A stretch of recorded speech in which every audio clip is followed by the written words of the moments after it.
be the reason we get so many male legacy heroes replaced by female legacy characters is because those are in right now. Those are trendy.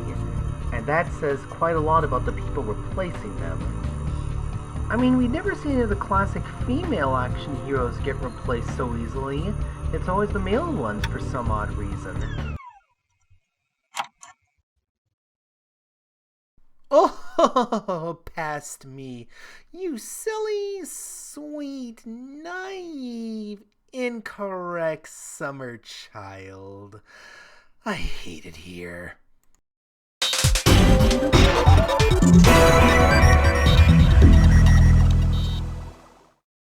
So, Warner Brothers have decided to add to the graveyard of massacred legacy heroes with their Powerpuff reboot. I'm not going to share any footage of it because, like a certain mousy overlord, Warner Brothers doesn't know what fair use is and would rather have you forget this thing even existed, even though we really can't.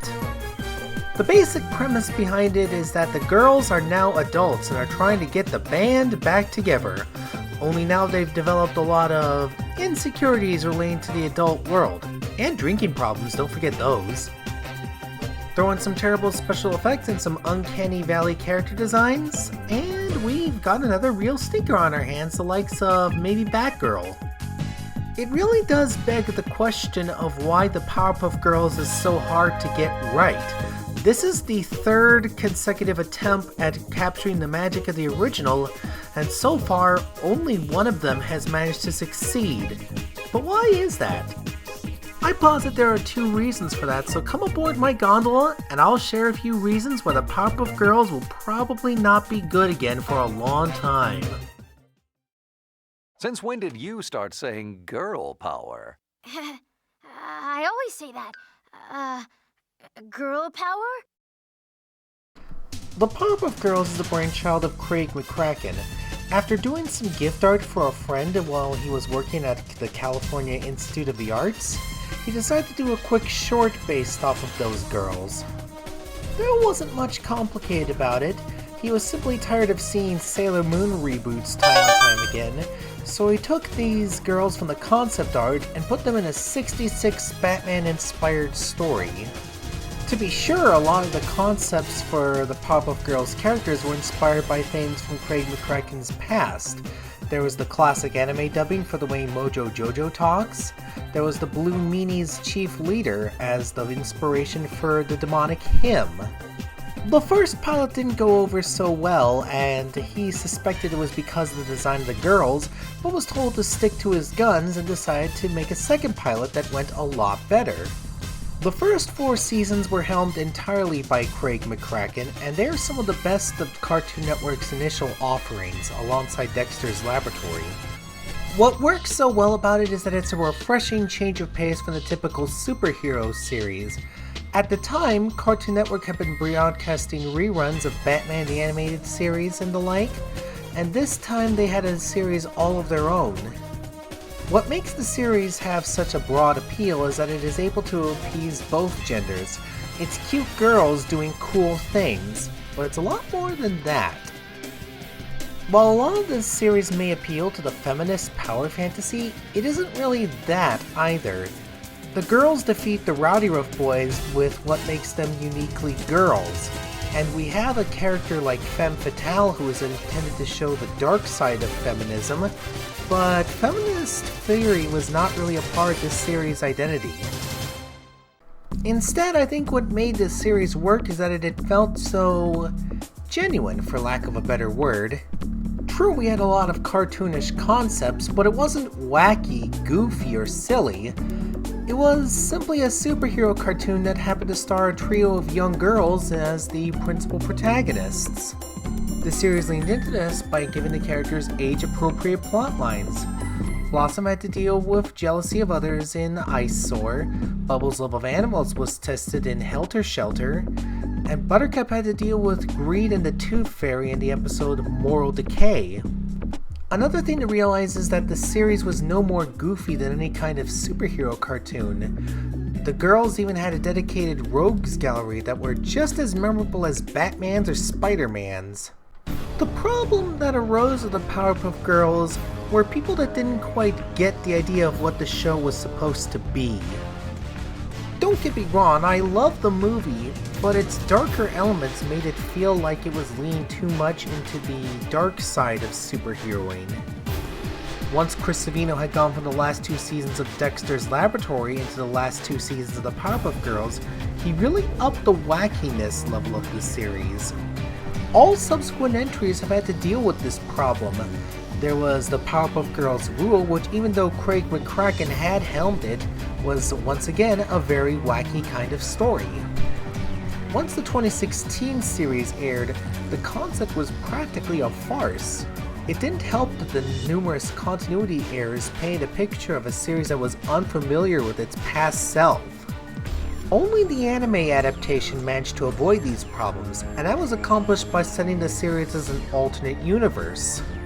And then there's this cancelled live-action reboot, and oh boy, there are problems. Aside from it proving once again that animation can just do things that live-action cannot, there are problems with the concept all on its own, but I'm going to talk about just some of the minor details with this one.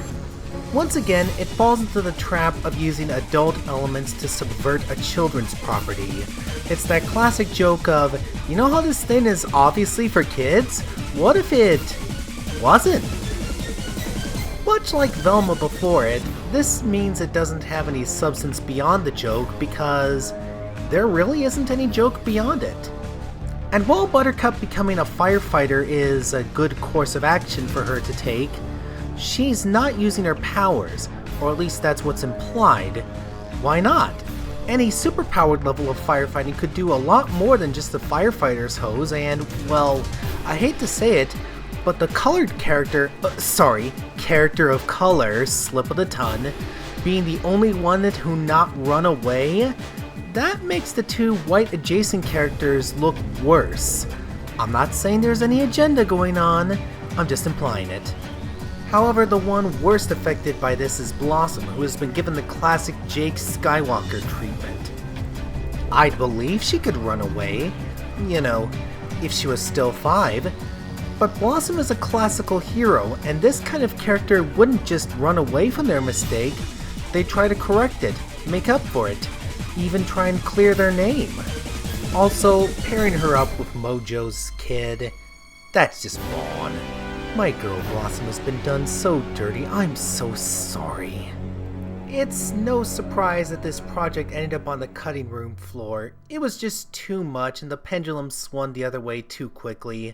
However, it's no surprise that this was being made in the first place, given the kind of other projects that got the green light. Who's writing this issue? The geniuses behind She-Hulk?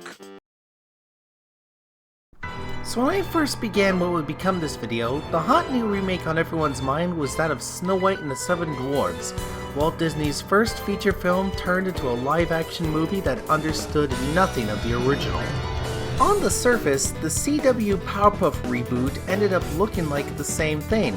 Powerpuff Girls by people who hate Powerpuff Girls for nobody but the authors.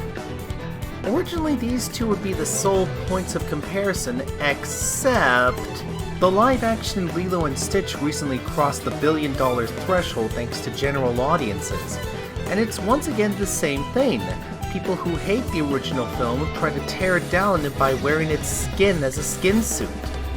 That got me thinking, what is it with people on developing reboots these days? Why can they think of no other method to reboot something other than to tear it down and say why it's bad while wearing its colors? If they were trying to improve things that were of lesser quality, that would be one thing, but they're selecting very high-profile targets here, choosing to stand on the shoulders of giants just so they can spit in their eyes. It's a self-destructive strategy too. In an era where Hollywood only wants reboots and remakes and can't come up with original ideas to save their life, this will leave nothing left but hollowed bones, and will soon result in a culture that is completely devoid of pop culture in general. That's not to say there aren't people out there who can do rebooting the correct way. There absolutely are. But just like I argue that superhero movie fatigue doesn't actually exist, The simple fact is, people don't flock to these new reboots because they expect to have everything they love about their favorite franchise torn down. And unfortunately, in this activist era of Hollywood that is so focused on networking and nepotism, I don't see the problem going away for some time now.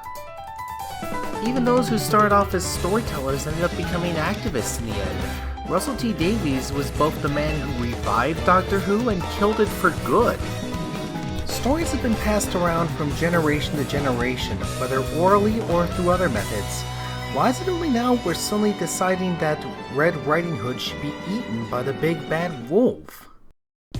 Well, that's all I have to say for the time being. Like if you like, comment if you have something to say. I'll see you next whenever.